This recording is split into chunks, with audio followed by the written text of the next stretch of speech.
Assam Chief Minister Himanta Biswa Sharma today accompanied Suresh Bora, who filed his nomination papers for the Nagaon Lok Sabha seat. Well, prior to the nomination filing, Chief Minister Sharma addressed a rally in Nagaon, where he targeted the Congress and AIUDF. The Assam Chief Minister called the Congress a deflated football and said that voting for the Congress will be a waste. Congress dol uthise কিন্তু কংগ্রেস দল এতিয়া পুরনা নোটৰ দৰে পুৰনা note দিলে বজাৰত কমাই মাল বস্তু দিব নেকি আজিৰ দিনত দিব নেকি তেনেকে কংগ্ৰেছৰ পাৰ্টিক ভোট দিলেও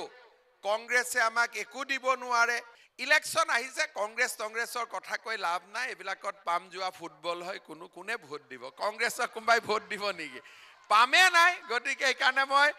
কংগ্ৰেছৰ কথা ইউডিএফৰ কথা এবিলাক নকওঁ যিখিনি কলে ঘৰত গৈ গাঁৱৰ মানুহক কিবা এটা ক'ব পাৰিম মই সেইখিনি ক'ব খুজিছো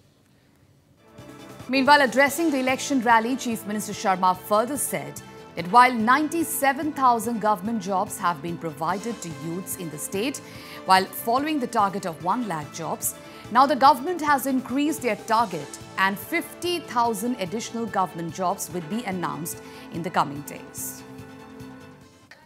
Jua electioner agot, moi apunalukok koisilu, je amak vote diok,